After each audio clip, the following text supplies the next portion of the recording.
Assalamualaikum warahmatullahi wabarakatuh.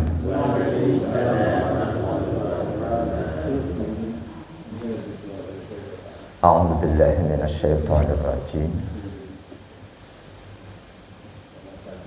Bismillahirrahmanirrahim. Alhamdulillahil wahidil qahhar, al-azizil ghaffar, mukawwiril laili 'alan nahar, tadhkiratan liulil qulubi wal absar, wa tabsiratan lidawil albabi wal iqtibar. Ashhadu an la ilaha illallah wahdahu la syarika lah, al-bardul karim war-raufur rahim. Wa ashhadu anna sayyidana Muhammadan abduhu wa rasuluh wa habibuhu wa khaliluh, al-hadi ila siratin mustaqim wa da'i ila dinin qawim. Salawatullah wa salamuhu alaihi wa ala sa'iril anbiya'i wal mursalin wa ali kullin wa sa'iris salihin, amma ba'd. Fa inna asdaqal hadisi kitabullahi ta'ala wa khairal hadyi hadyu sayyidina Muhammadin sallallahu alaihi wasallam,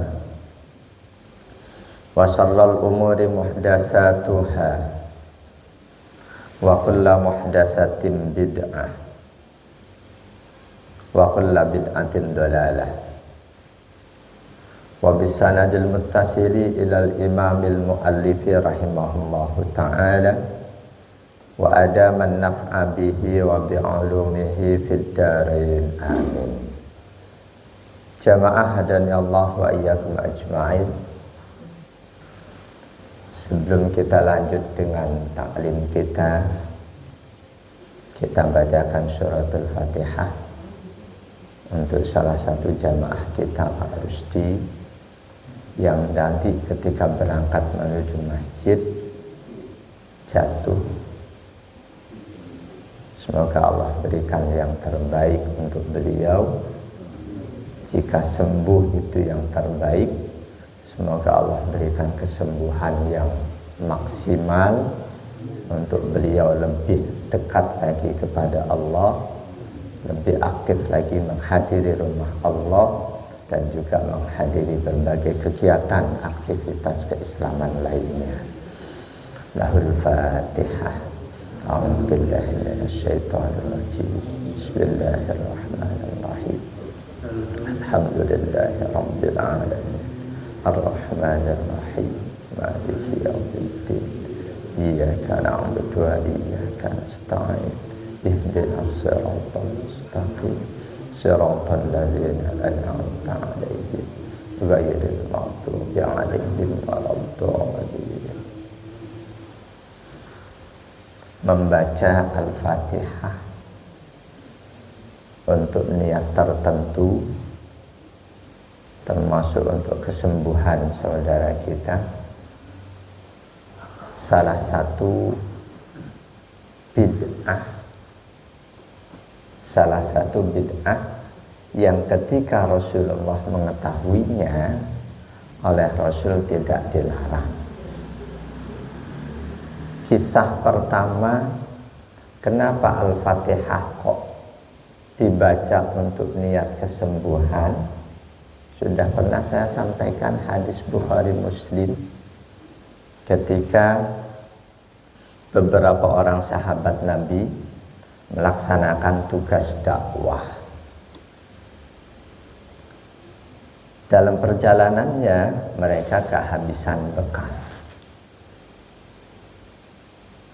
Mereka tidak ngemis, tetapi meminta pekerjaan untuk mendapatkan upah di kampung yang mereka singgahi.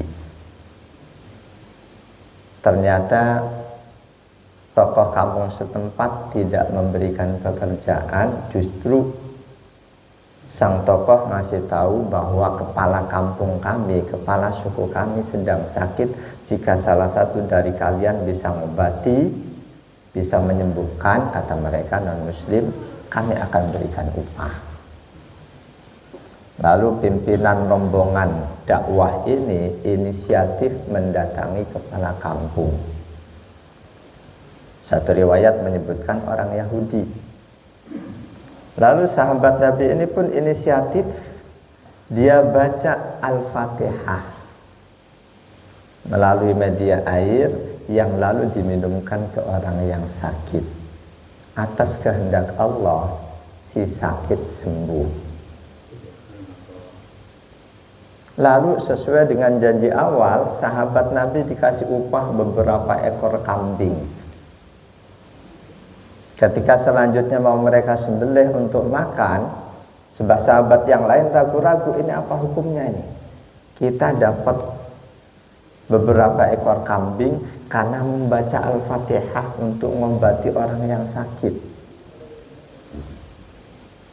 Salah satu sahabat dikirim untuk berangkat menghadap Rasul. Riwayat lain, ketika mereka sudah kembali, tapi saya lebih cenderung dengan yang pertama. Sahabat yang mengobati berangkat menghadap Rasul, mengisahkan apa yang dia alami.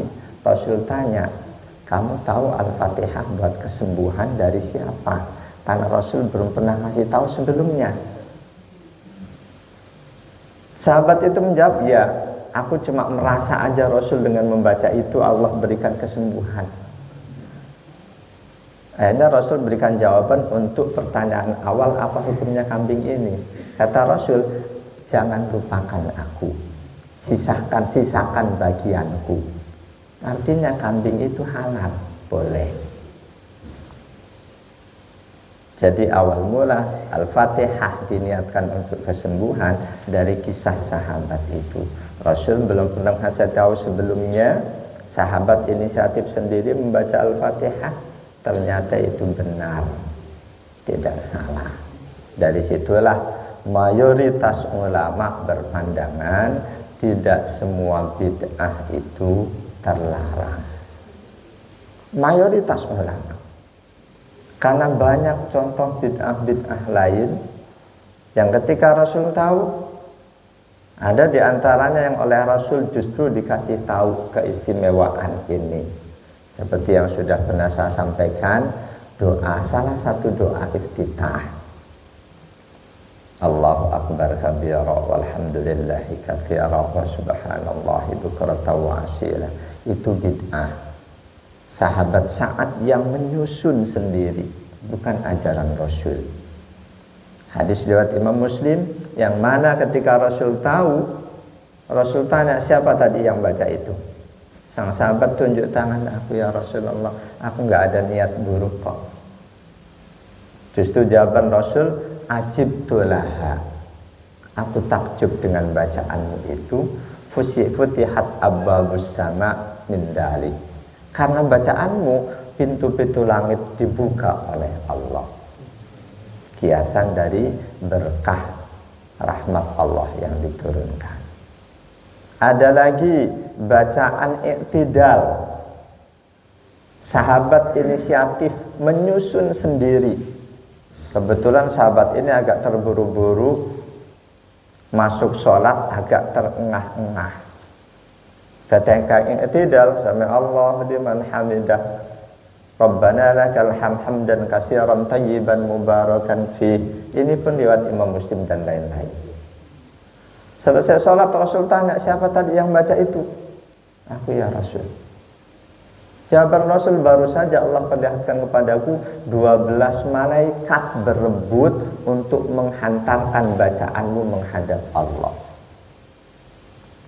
Untuk yang doa iftitah tadi, sahabat Abdullah bin Umar, beliau bersumpah, setelah aku mendengar keistimewaan bacaan itu, aku tidak pernah lagi tinggalkan membaca Allahu Akbar kabira walhamdulillahi katsira wa subhanallahi bukratan wa asila. Banyak argumen lain yang menjadi dasar bahwa tidak semua bid'ah itu terlarang. Tidak semua bid'ah terlarang. Memang ada contoh bid'ah dilakukan sahabat Nabi yang oleh Rasul ditolak. Yang saya ingat satu contoh itu, ada sahabat yang ketika salam, tangannya dia kepala nengok kanan, tangannya ikut. Nengok kiri, tangannya ikut. Rasul lihat itu, Rasul tahu, Rasul tanya, apa itu tanganmu gerak kanan kiri? Menyerupai ekor binatang. Artinya itu ditolak oleh Rasul. Banyak argumen lain yang karena itu mayoritas ulama, bahkan boleh jadi kalau kita mau jujur, seluruh ulama itu sepakat bid'ah. Ada yang dolalah, ada yang tidak. Hanya bahasa mereka, saudara kita yang selama ini sering gembar-gembor semua bid'ah sesat, mereka membahasakannya dengan bid'ah syar'iyyah, bid'ah lugawiyah. Kata mereka, bid'ah syar'iyyah seluruhnya sesat. Bid'ah lugawiyah secara bahasa bid'ah tapi hakikatnya bukan. Ini enggak apa-apa. Dua juga artinya, dua bid'ah, enggak cuma satu bid'ah. Meskipun istilah mereka lugawiyah, tetap itu mereka gunakan kalimat bid'ah lugawiyah. Artinya bid'ah ada dua, syar'iyyah dan lugawiyah. Jadi bid'ah itu bukan cuma satu, tapi paling tidak dua. Jamaah dan Allah wa iyyakum ajma'in. Di bab 216 kita sedang membahas bab ta'kidi wujubi zakah. Bab kuatnya perintah kewajiban membayar zakat. Kita ada di hadis 1207 An Talhah bin Ubaidillah radhiyallahu anhu qala. Dari sahabat Talhah bin Ubaidillah radhiyallahu an, beliau berkata, ja'a rajulun ila Rasulillah sallallahu alaihi wasallam min ahli Najdin. Suatu hari datang seseorang penduduk Najd. Dulu sebelum ada negara Arab Saudi, Najd yang dimaksud di Arab Saudi saat ini. Penduduk Najd sa'irur ra'si. Ada yang memaknai rambutnya sudah beruban. Imam Nawawi memaknai qa'imus sya'ri. Rambutnya itu berdiri kaku. Nasma'u dawiya sauti. Kami dapat mendengar gumaman suaranya, wala nafqahu ma yaqul, tapi kami nggak bisa memahami apa yang dia ucap karena masih agak jauh dia sudah ngomong. Hatta dana min Rasulillah sallallahu alaihi wasallam, hingga ketika dia sudah makin dekat kepada Rasul, baru omongannya bisa kami pahami. Fa idza huwa yas'alu 'anil Islam, ternyata dia seorang sahabat yang nggak disebutkan namanya, penduduk Najd ini, dia bertanya tentang Islam. Dia bertanya tentang Islam kepada Rasul sallallahu alaihi wasallam. Di satu sisi, lihat apa yang disampaikan oleh sahabat Talhah. Orang yang datang menghadap Rasul ini kurang beradab. Datang masih jauh udah ngomong, masih jauh dari Rasul. Kalau beradab datang, begitu udah dekat ucapin salam baru. Ini sang sahabat yang menjadi sumber hadis, sahabat Talhah bin Ubaidillah, nggak menyebutkan sang sahabat yang bertanya ini, yang nggak disebutkan namanya, dia mengucapin salam, nggak disebut di sini. Kemungkinan memang nggak mengucapin salam.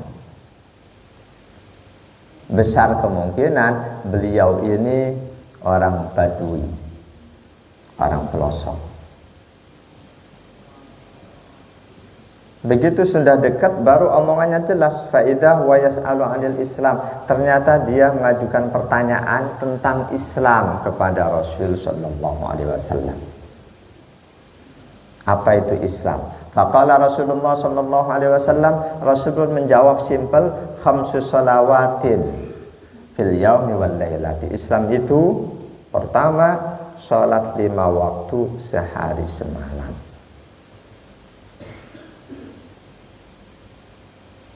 Qala, si rajul tadi nanya lagi, hal aliyya ghairuhunna, ada enggak salat lain yang wajib buatku selain 5 waktu? Qala, Rasul menjawab, la, enggak ada. Selain 5 waktu enggak ada salat yang wajib, illa an tatawwa'a, kecuali kamu salat sunnah.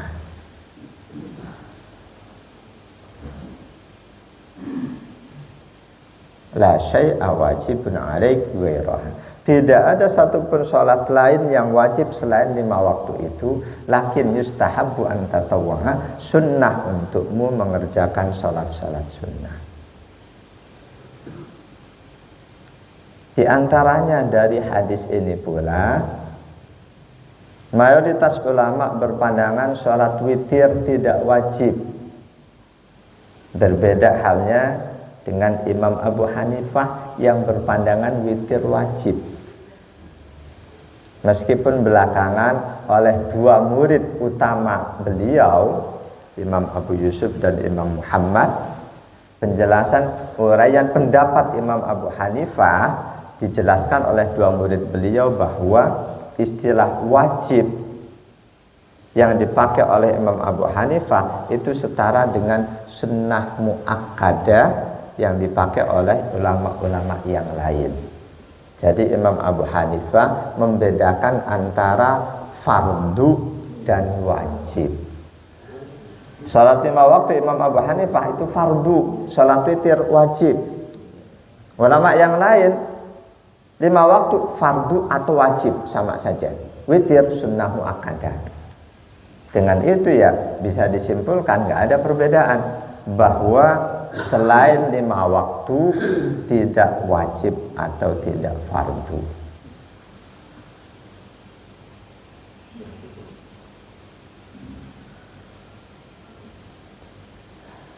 Dari ucapan Rasul tadi, illa anta tawwa'a, selain 5 waktu tidak ada yang wajib kecuali.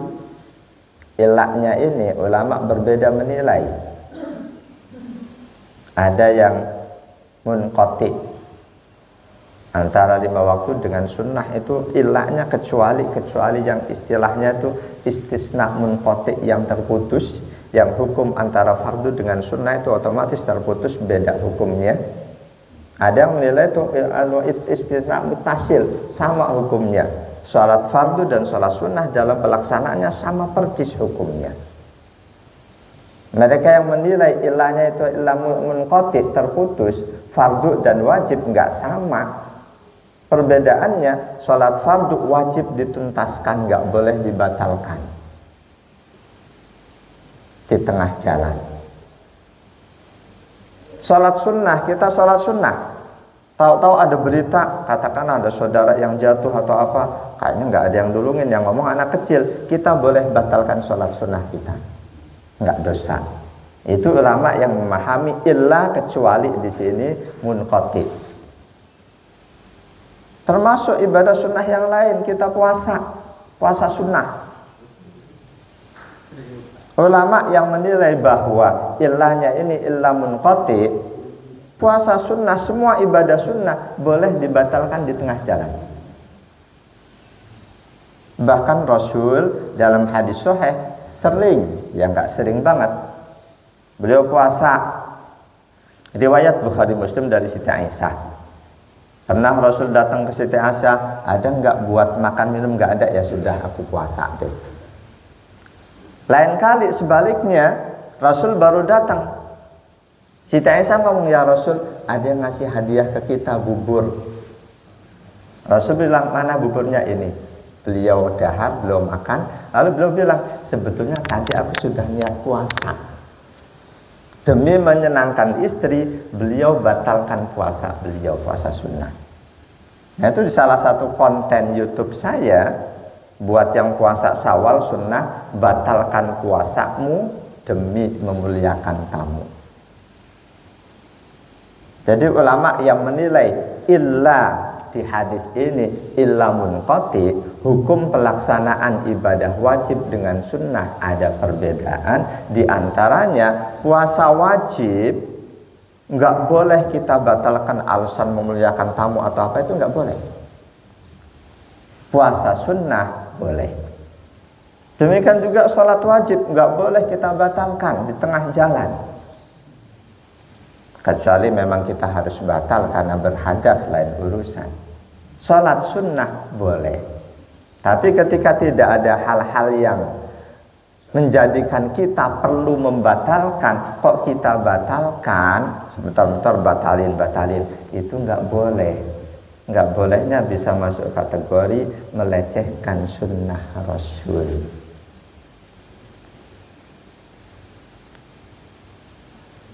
Wa ja'alahu ba'dul ulama muttasilan.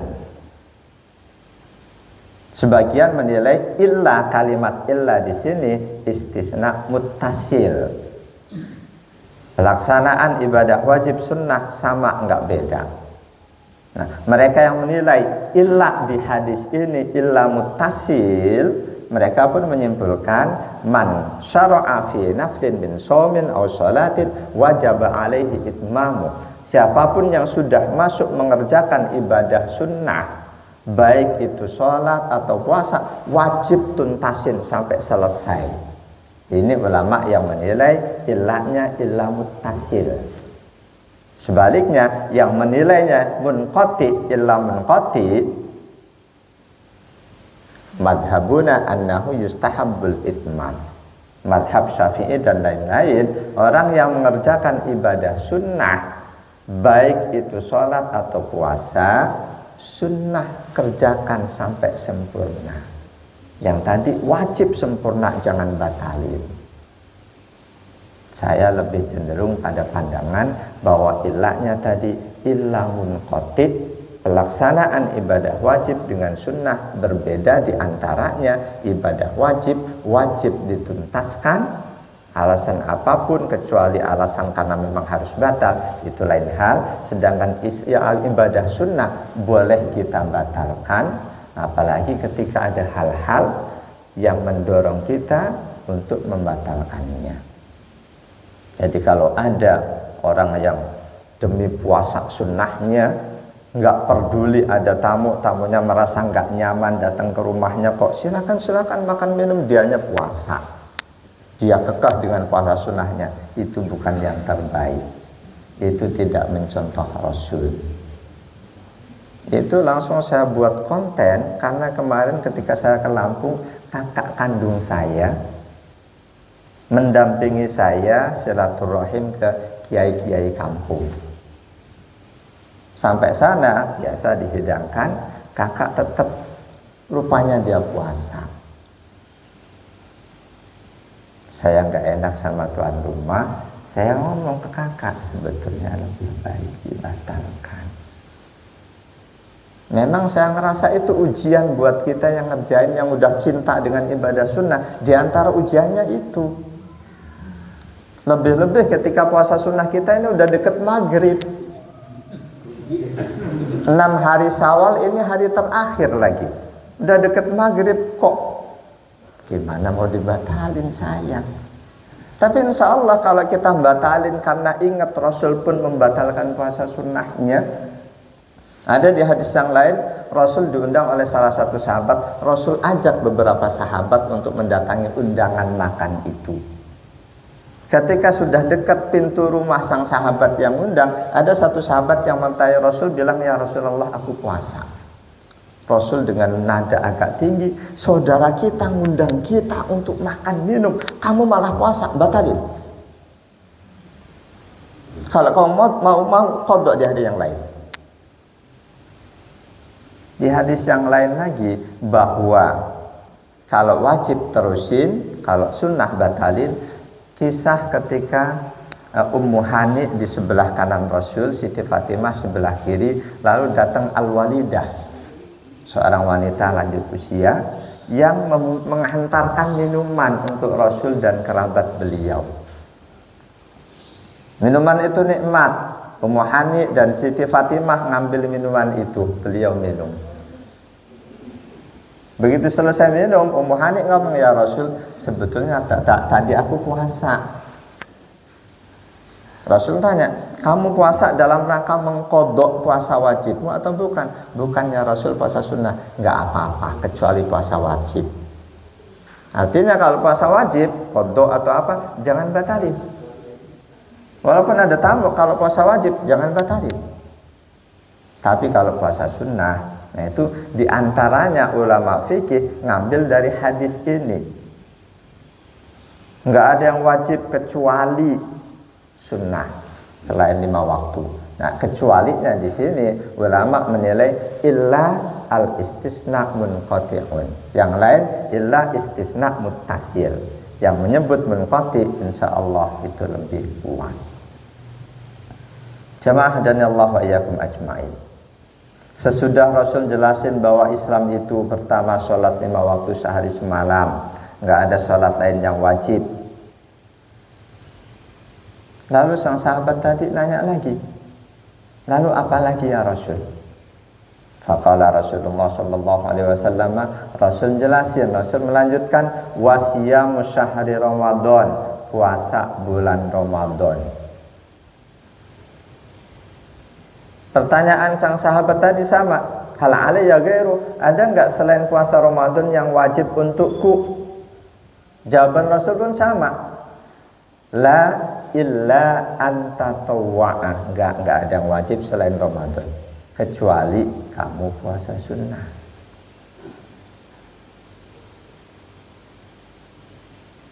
Qala, kata sahabat Talha bin Ubaidillah, wa dzakara lahu Rasulullah sallallahu alaihi wasallam az-zakah.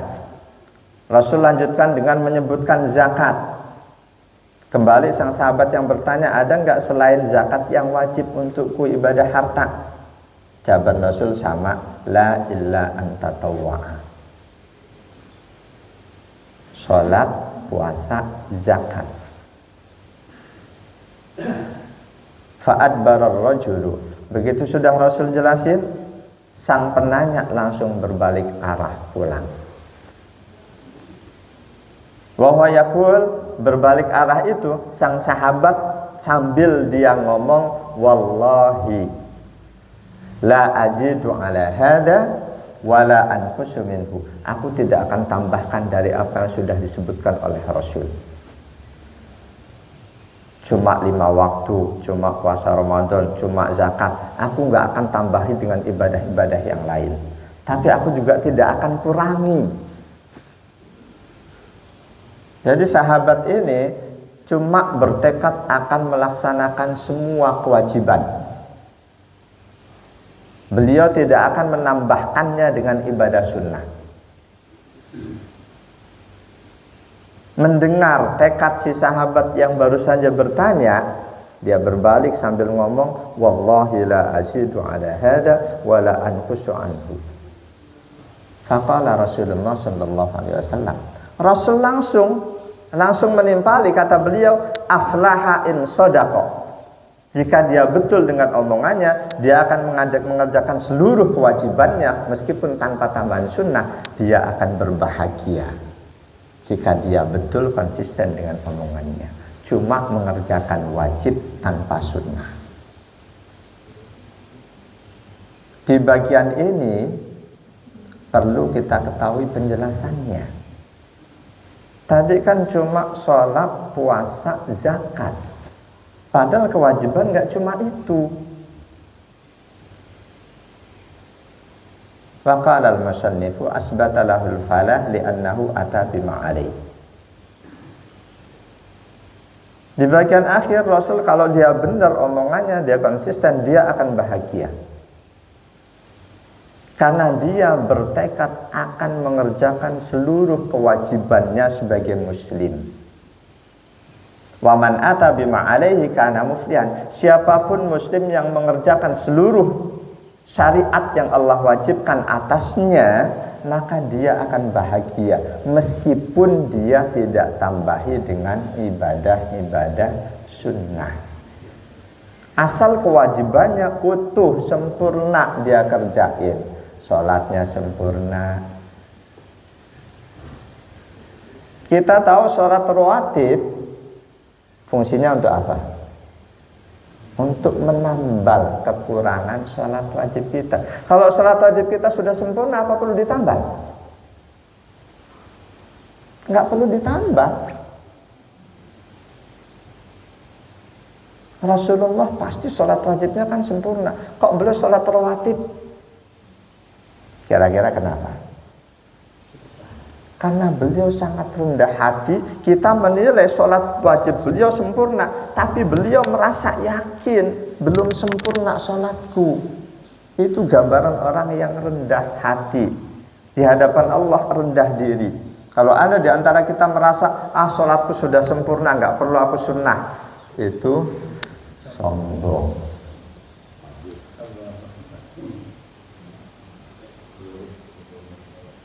Jadi siapapun yang mengerjakan kewajiban-kewajibannya utuh, sempurna, nggak dikurang-kurangi, karena muflihan, betul dia akan bahagia.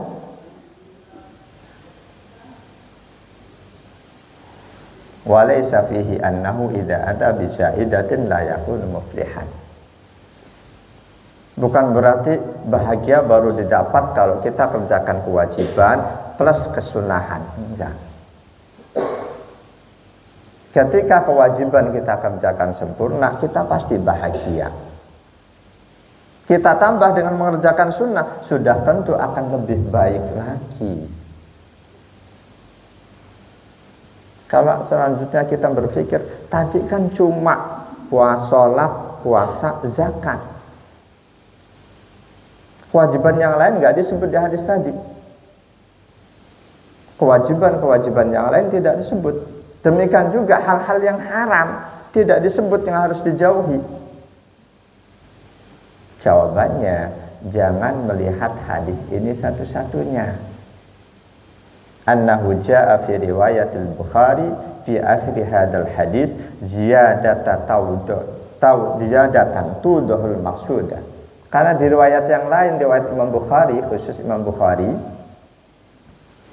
berkaitan dengan hadis ini, riwayat Imam Bukhari ada tambahan percakapan antara Rasul dan sahabat penanya tadi.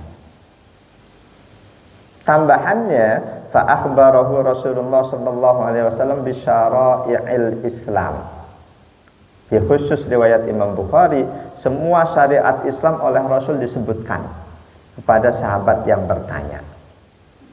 Ketika semuanya sudah disebutkan, fa'adbarar rajul, baru sahabat tadi berbalik untuk pulang sambil berkata, wallahi la azidu ala hada wala anqusu minhu wala anqusu mimma faradallahu alayya syai'an. Aku tidak akan menambahi dari apa-apa yang Allah wajibkan atasku, dan aku pun tidak akan menguranginya. Itu redaksi khusus Imam Bukhari. Jadi dari situ saja paling tidak, ketika kita mengetahui satu hadis, kita pikir ini hadis nggak sempurna, ini kurang, jangan bilang nggak sempurna. Mungkin periwayat hadis yang itu cuma mendengarnya sampai situ, cari hadis yang lain, jalur riwayat yang lain, mungkin kita akan tahu. Dalam banyak hal hadis, periwayatan dari satu perawi dengan perawi yang lain kadang itu saling melengkapi. Contoh, ada hadis Bukhari, man qala li akhihi ya kafir faqad ba'a bihi ahaduhuma. Siapa saja yang menuduh saudara muslimnya dengan tuduhan kafir, maka kekafiran itu kembali kepada salah satu dari keduanya. Bisa yang dituduh kafir memang kafir, bisa yang menuduhnya yang kafir. Ini riwayat Imam Bukhari. Redaksi khusus Imam Muslim ada tambahan, in kana kama qol wa illa raja'at alaih. Jika yang dituduh kafir itu memang kafir dalam pandangan Allah, nggak ada masalah. Jika ternyata yang dituduh kafir dalam pandangan Allah masih sebagai muslim, maka yang kafir yang menuduh. Ini riwayat Imam Muslim lebih jelas.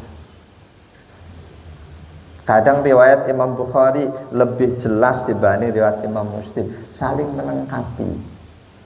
Nah, itu ketika kita mengkaji hadis, ya harus seluruh hadis yang ada membicarakan hal yang sama harus kita telaah semuanya, baru disimpulkan.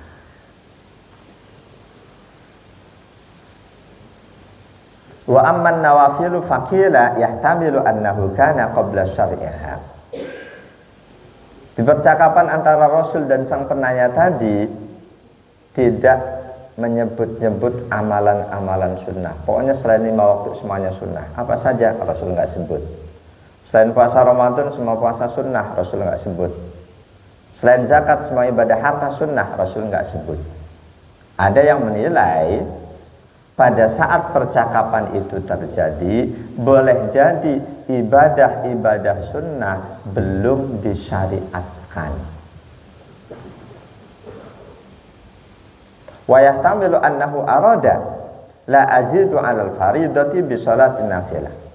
Bisa juga maksudnya sudah disyariatkan, tapi sahabat penanya memang dia betul aku bertekad hanya mau mengerjakan yang wajib-wajib saja tanpa aku tambahi dengan sunnah.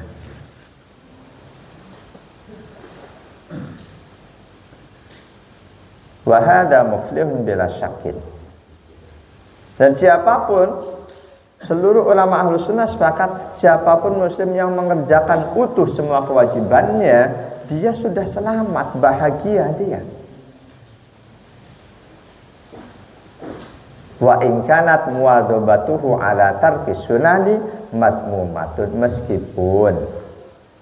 meskipun sengaja niat dengan sengaja mau meninggalkan semua kesunahan itu tercela, nggak baik. Tapi nggak bisa diragukan, siapapun muslim yang mengerjakan semua kewajibannya dia sudah selamat, asalkan pengerjaannya baik, bagus. Meskipun dia nggak ngerjain sunnah, meskipun walaupun muslim kok meninggalkan ibadah sunnah itu tercela. Kalau keseluruhan sunnah kita jalanin, insya Allah nggak ada yang bisa. Paling tidak kita harus mulai demenin sunnah. Karena ternyata semua ibadah sunnah ada manfaat duniawi, sudah tentu ukhrawi juga iya.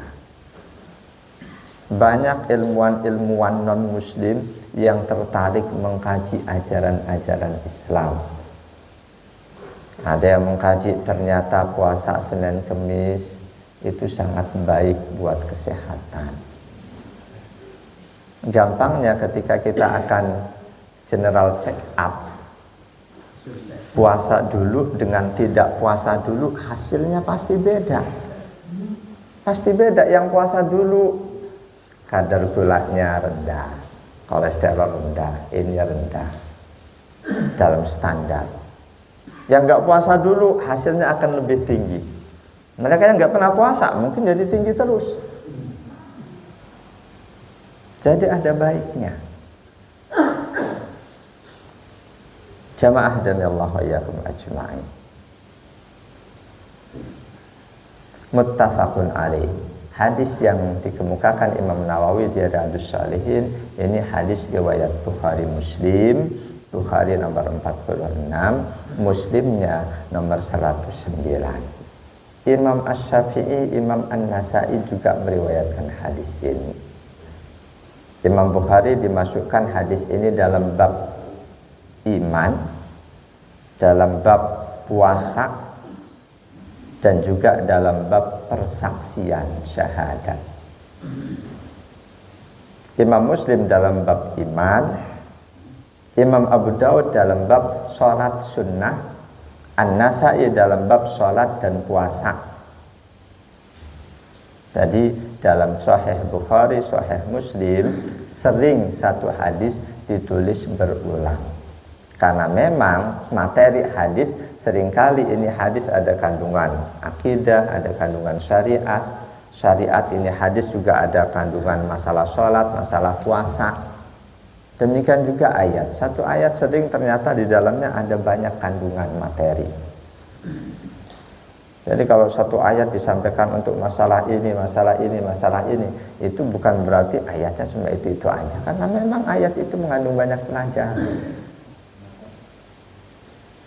Jemaah dan Allah wa iyyakum ajma'in. Hadis berikutnya 1208. Ini wejangan Rasul ketika beliau mengutus sahabat Mu'adz bin Jabal untuk dakwah ke sebagian wilayah Yaman.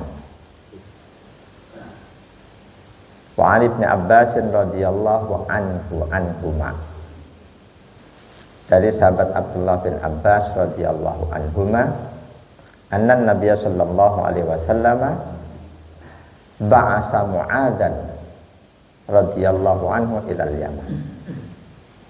Bahwa Nabi sallallahu alaihi wasallam pada saat beliau mengutus sahabat Mu'adz bin Jabal radhiyallahu an untuk berdakwah sekaligus untuk menjadi ulil amri di sebagian wilayah Yaman, faqala, di antara wejangan yang Rasul sampaikan kepada beliau, ud'uhum ila syahadati alla ilaha illallah wa anni rasulullah. Tebarkan dakwah kepada penduduk Yaman yang saat itu belum muslim, ajak mereka untuk mau bersyahadat tiada Tuhan kecuali Allah dan aku Rasulullah. Fa inhum ata'u lidzalik, kalau mereka sudah mau bersyahadat, sudah menjadi muslim, fa'alimhum, beritahukan pada mereka annallahu ta'ala iftarada alaihim khamsa shalawatin fi kulli yaumin wa lailatin, bahwa Allah mewajibkan atas mereka sebagai seorang muslim salat 5 waktu dalam sehari semalam.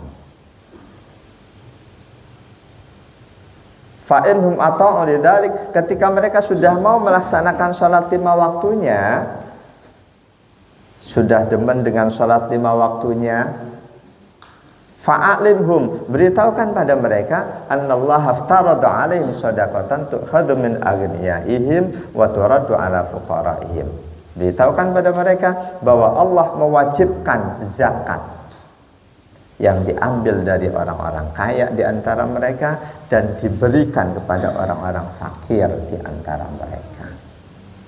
Itu terjemah hadis. Bagaimana uraian hadisnya? Jamaah hadani Allah wa iyyakum ajma'in. Sahabat Mu'adz bin Jabal, beliau sahabat Ansor, diutus ke Yaman amilan ala ba'din minha, untuk menjadi ulil amri di sebagian wilayah Yaman. Yang ulil amri saat itu sahabat yang diutus oleh Rasul untuk menjadi ulil amri, penguasa di satu wilayah, sekaligus tugasnya untuk dakwah. Jadi generasi awal ulil amri sekaligus mereka dai, sekaligus dai, pendakwah. Nah, kalau ada ulil amri kok korupsi, pasti tugasnya sebagai dai akan ditolak oleh, gimana mau dakwah nggak bisa buat contoh. Jadi di generasi awal Islam, sahabat yang diutus menjadi ulil amri di satu wilayah, sekaligus mereka itu dai. Ada yang ditugaskan jadi qadhi atau hakim, sekaligus dai.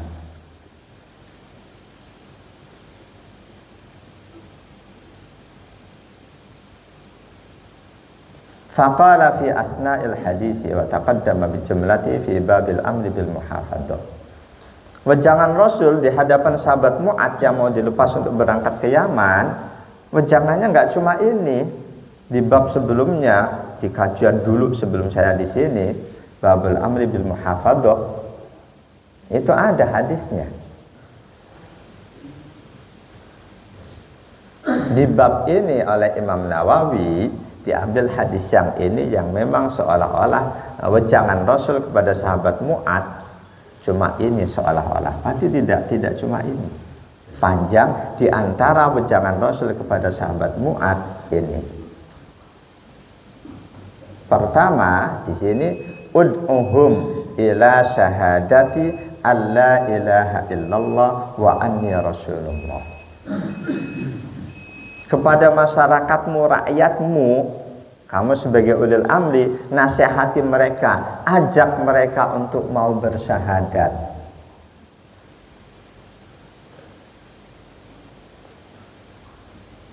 Di sini Rasul seolah-olah tidak nyuruh jelasin dulu Islam itu bagaimana. Seolah-olah nggak nyuruh langsung, kamu syahadat. Secara rasional nggak mungkin. Kita ketemu orang Kristen, kamu baca syahadat. Dia nggak tahu apa syahadat.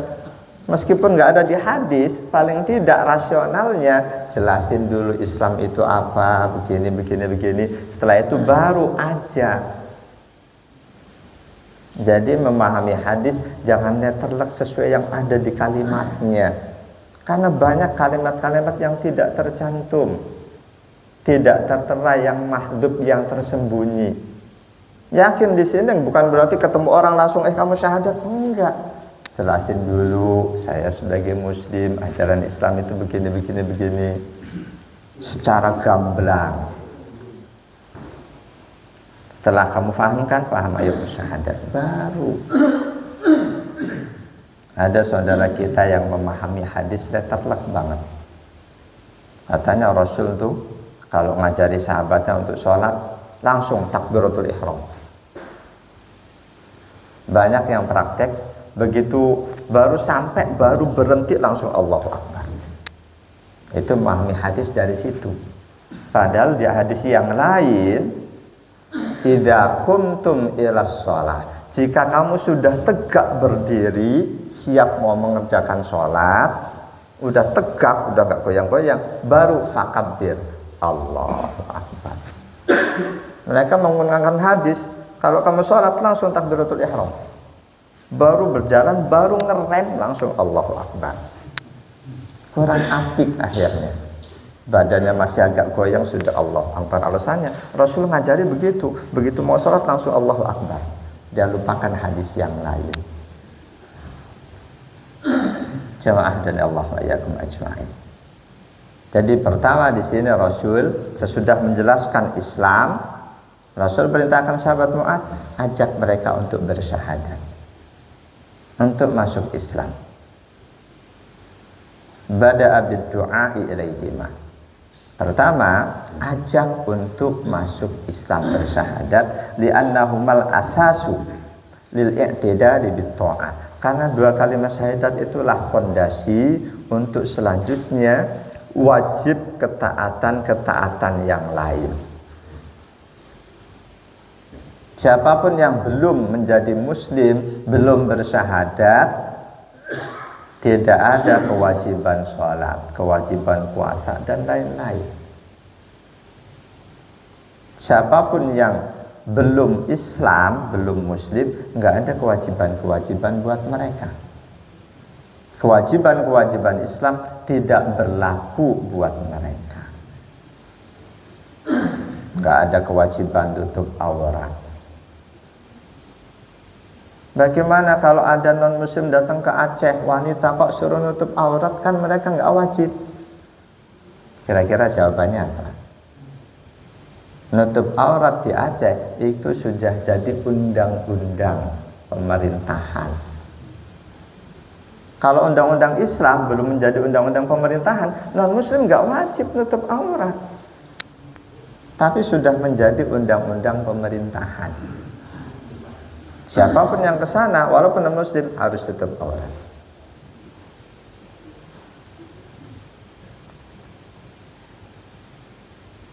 Jadi ajakan pertama syahadat, karena syahadat itu fondasi untuk ketaatan-ketaatan yang lain. Fa inhum ata'u lidzalik, ketika mereka sudah bersyahadat, sudah menjadi muslim, wajib dikasih tahu. Sebagai muslim, Allah mewajibkan atas mereka iftarodo. Allah benar-benar mewajibkan atas mereka. Andaikan Rasul menggunakan kalimat, menggunakan bahasa annallaha ta'ala farodo alaihim, itu pun cukup. Allah mewajibkan atas mereka. Karena Rasul menggunakan iftarodo dalam sorof ini wazan ifta'ala, maknanya lil mubalaghah. Nah itu terjemahnya, Allah benar-benar mewajibkan atas mereka. Kalau farodo, Allah mewajibkan atas mereka, nggak pakai kalimat benar-benar. Jadi dalam ilmu sorof, wazan ifta'ala, iftarodo mengandung makna lil mubalaghah. Allah benar-benar mewajibkan atas mereka sholat 5 waktu sehari semalam. Fa'inhum ata'u lidzalik, ketika mereka sudah taat dengan sholat 5 waktunya, fa'alinhum, beritahukan pada mereka annallaha aftarada alaihim shadaqatan, bahwa Allah mewajibkan atas mereka sedekah, maknanya zakat. Di Al-Qur'an sedekah maknanya juga zakat. Khudh min amwalihim shadaqatan, atau bahasa 103. Jadi sedekah kadang maknanya zakat, kadang maknanya ya sedekah. Tergantung siakul kalam, susunan kalimatnya.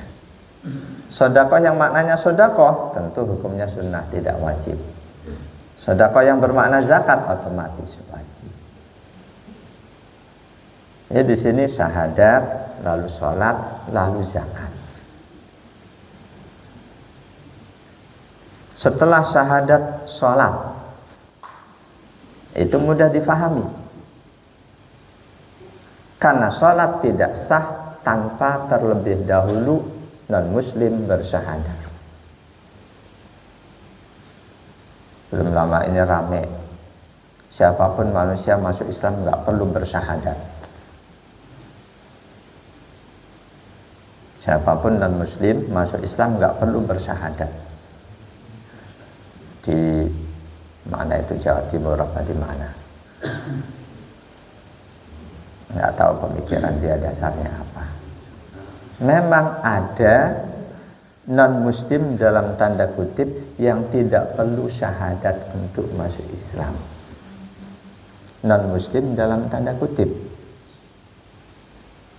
Non-muslim yang bagaimana masuk Islam nggak perlu syahadat? Anak orang-orang non-muslim. Semenjak balita sudah ikut kita. Dia belum pernah tahu Tuhan selain Allah. Begitu dia tumbuh dewasa, dia mau sholat segala macam, nggak perlu dia bersyahadat. Jadi yang perlu bersyahadat mereka yang pernah meyakini Tuhan lain selain Allah. Bagaimana kalau anak balita 2 atau 5 tahun dibaptis? Selanjutnya orang tuanya mati, ikut kita. Perlu syahadat enggak? Enggak juga, 5 tahun walaupun dibaptis 1000 kali enggak ada artinya buat dia.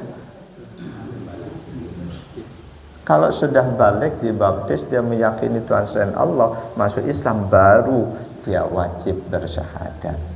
Penduduk Yaman disuruh ud'uhum ila syahadat, karena mereka meyakini Tuhan-Tuhan selain Allah sebelumnya.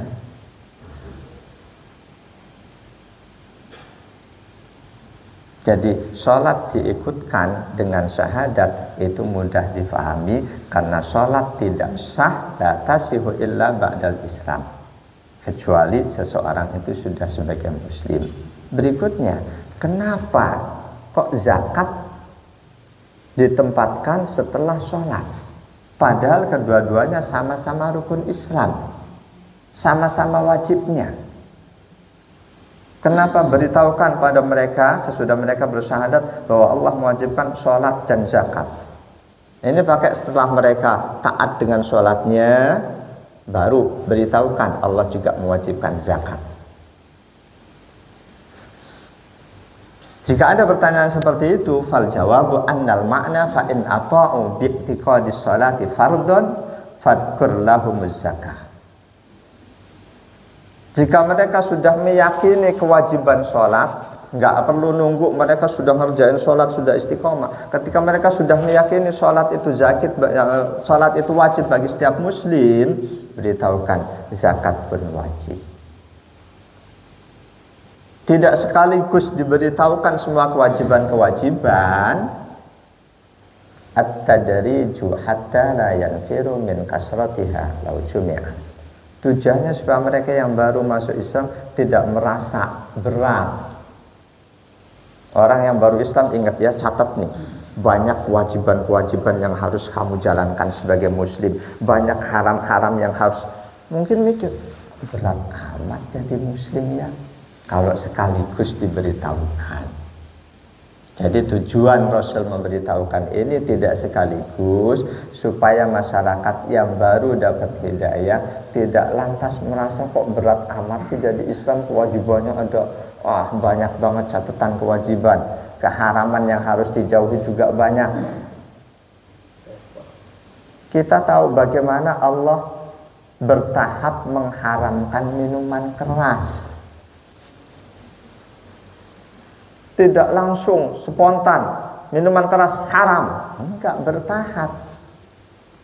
Di Al-Quran itu pertama Allah kasih tahu bahwa minuman keras itu iya memang ada manfaatnya, tapi lebih banyak mandorotnya, lebih banyak bahayanya. Belum Allah haramkan. Selang beberapa waktu Allah kasih tahu siapa saja yang masih ada dalam pengaruh minuman keras nggak boleh sholat. Padahal saat itu mereka sudah mulai cinta dengan sholatnya. Di sisi yang lain, minuman keras mereka masih nikmati. Kok ada larangan dari Allah, siapa yang sedang pengaruh minuman keras nggak boleh sholat. Akhirnya karena rasa cinta terhadap sholat sudah mulai tumbuh, mereka minum minuman kerasnya itu jaga kira-kira pengaruhnya akan berapa jam nanti ada sholat, minumnya jauh sebelum itu. Ketika mulai terlihat mereka mulai meninggalkan minuman kerasnya, baru saat itu Allah turunkan aturan pasti minuman keras haram. Tidak spontan. Demikian juga kewajiban-kewajiban, proses kewajibannya tidak sekaligus. Yang pertama kali Allah wajibkan 2 tahun sebelum hijrah ibadah sholat. Ibadah berikutnya baru diwajibkan setelah Rasul dan para sahabat hijrah ke Madinah. Mungkin dari situ pula Rasul ambil pelajaran dengan menyampaikan hadis ini, beritahukan kewajiban-kewajiban Islam kepada mereka yang baru masuk Islam secara bertahap. Insyaallah kita lanjutkan di kesempatan yang lain. Mungkin ada 1-2 pertanyaan.